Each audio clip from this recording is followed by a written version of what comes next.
So hi guys, so today we go back to the storylines and the scenarios. So a few years ago, about a decade ago, I posted something on Facebook. And don't go and check my Facebook. It's like I think anything like from 10 years to 15 years ago on Facebook should just be deleted. Like that was a different me before Christ. Nobody should know. But anyway, I posted something on Facebook and it went basically like this. Now, remember when you were in secondary school and then test results came out, or even now, maybe you're in university, the test results came out and everybody was like, hey, what did you get? What did you get? What did you get? But I don't know if you did this, but I definitely did. And I'll ask someone, hey, what did you get? And I'm not asking out of care or concern, I'm just asking out of competition. Like, I want to know who I'm ahead of or who's ahead of me. And if someone said, hey, I got a bad score or I got like 30 something or something, I'll be like, hey, sorry, oh. But I'm not saying it out of complete pity. Yes, of course, I genuinely care, but a part of me somewhere is thinking, okay, I did better than this person, so show that. And to show you how crazy this thing is, like if everybody in the class had a bad score, let's say everybody like had like between 50 and 60, and everybody was like failing and this and that, and I had like 59, I feel like the Hulk.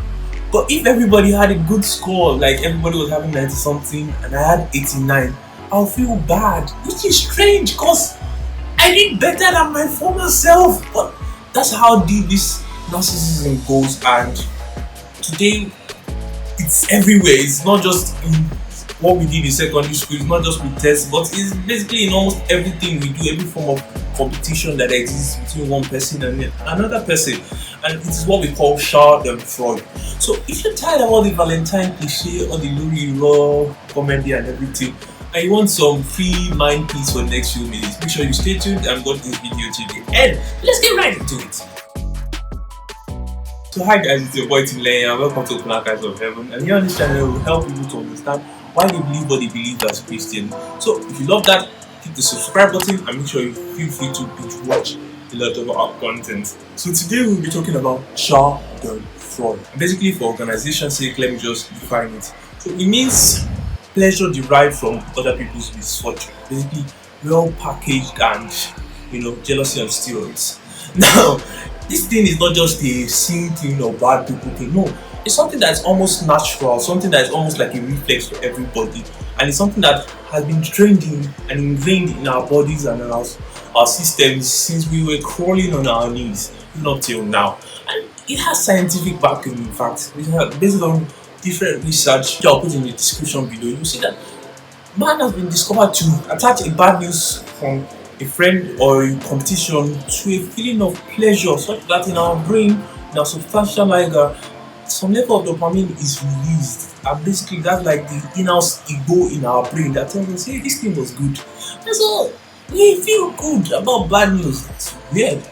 Now, I know you are thinking, hey, Timi, I'm not that bad. I mean, I don't feel happy or any form of joy when I hear about child cancer or someone died that in a fatal accident. I don't feel any form of joy about that.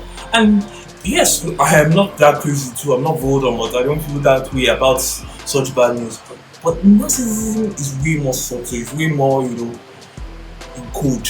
Basically, based on scientific research, we feel that way, or that weird feeling of relief, and most likely when we have a relationship with that person or when we feel we are on the same level. So you are less likely to feel that weird feeling of relief when you hear about children suffering in India than you have to feel about it when you hear about that bad score that your classmate got, or that bad thing that happened to your neighbor or friend or even a sibling. So I know now I've succeeded in making you feel like shit. They're like, well done, you done it. Okay, so I feel good when bad things happen. I'm a bad person.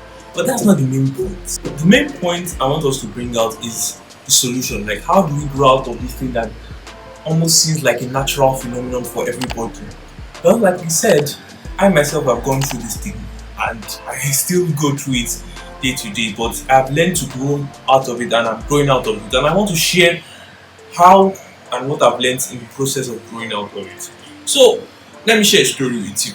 So, when COVID-19 started and everything was like a mess and everything was just going online. So, at that time, The channel, I was having issues with the channel, getting content ideas, working with people behind the scenes, and things were just going south. And that was the worst time, because that time social media was just making cash. So why would I just go blank at that period? Anyway, God knows. Anyway, at that time things were bad, and a classmate of mine started our own YouTube channel, and this babe was killing it on the period. Like, she was giving, and it wasn't that kind of thing where you say, oh, it's the way the world does it. She was actually doing the right thing. Like, her content was interesting, her vibe was cool, and she was being consistent with it. So the jealousy was eating me from my intestines. And at the point, she's kind of stopped being consistent, and I don't know what happened, but she just stopped being consistent, and then Schadenfreude just took over, and I'm like, hey. You think it's easy like that? Hello.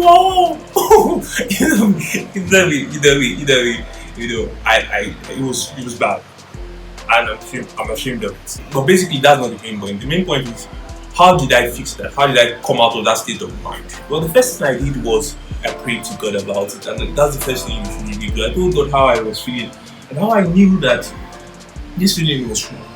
Like, I shouldn't be feeling this way about a classmate. Yes, we're not really close friends, but I shouldn't be feeling this way about anybody, really, right? So I told God about it and how I didn't want to feel that way again. The second thing I did was exposure. I told a friend. So that was, tell a friend, tell someone you can trust. And I don't mean tell a friend in the sense whereby you gist about it and then you make the person look more bad, or you are just gisting. No, does she think it's easy? If it was that easy, tell the person, like, expose that feeling, because the devil thrives in secret. So you want to expose that feeling. I tell them, hey, I'm feeling this way about another person, and I know I shouldn't be feeling this way about another person. So help me pray about it. What do you think I can do? Then just talk about it, expose the devil. So that's the second thing I did. Third and final thing, and I think this is the most important thing which I did, was I acted in total contradiction to how I was feeling. So I was feeling like jealous and hatred. Wasn't hate, so that means it's YouTube. But I was feeling like bad water and everything. And I acted in total contradiction. I showed her love in every way I could. I shared a little I knew about YouTube with her. I engaged her content. I shared it on my socials. I just showed her love, and that was the solution. And in no time, I had my mental peace back, and I was doing okay. OH was doing fine, and things were looking bright. So that's it. Exposure, prayer, and acting in contradiction, acting in love. That's where you find yourself away from that Schadenfreude or jealousy feeling into better mental health, better peace, and better relationships generally. And don't do it because you know how we do that thing. If you do good to someone, you get good back. Don't do it because of that. Of course, yes, the Bible makes it clear. God has promised those who bless us will be blessed. Don't let that be your number one reason for treating other people the way you want to be treated. But better still, do it because you don't want people to think about you that way or treat you that way, or because the Bible just says so, or because of your own mental health, of your own mental peace. If you live that way with people, you will be happy, you will be peaceful, and God bless you. And so if you love this video and you think things I said made sense, or you want more G's, just leave a comment in the comment section below. If you have any questions, let me know also in the comment section. Make sure you give this video a thumbs up if you liked it, and get it out here to your friends, share. If you've not subscribed still, please, I think by YouTube start, like 30% of you watching this video have not subscribed, which is like really not good. So please subscribe. And then finally, yes, we're doing a giveaway promo, and you guys, come on, it's a giveaway. Work for it. Anyway, basically the steps for the giveaway are in the link description. Check it out on Instagram. The only 2 steps: follow us, we'll send you a link, share that link to as many people as you can. Person that gets more subscribers on the link wins merchandise and movie tickets. If I said giveaway, just check out the link in the link description. Follow us on Instagram at @oh_connect, and thanks for watching this video. Have a good day and see you next 2 weeks. Yeah, bye.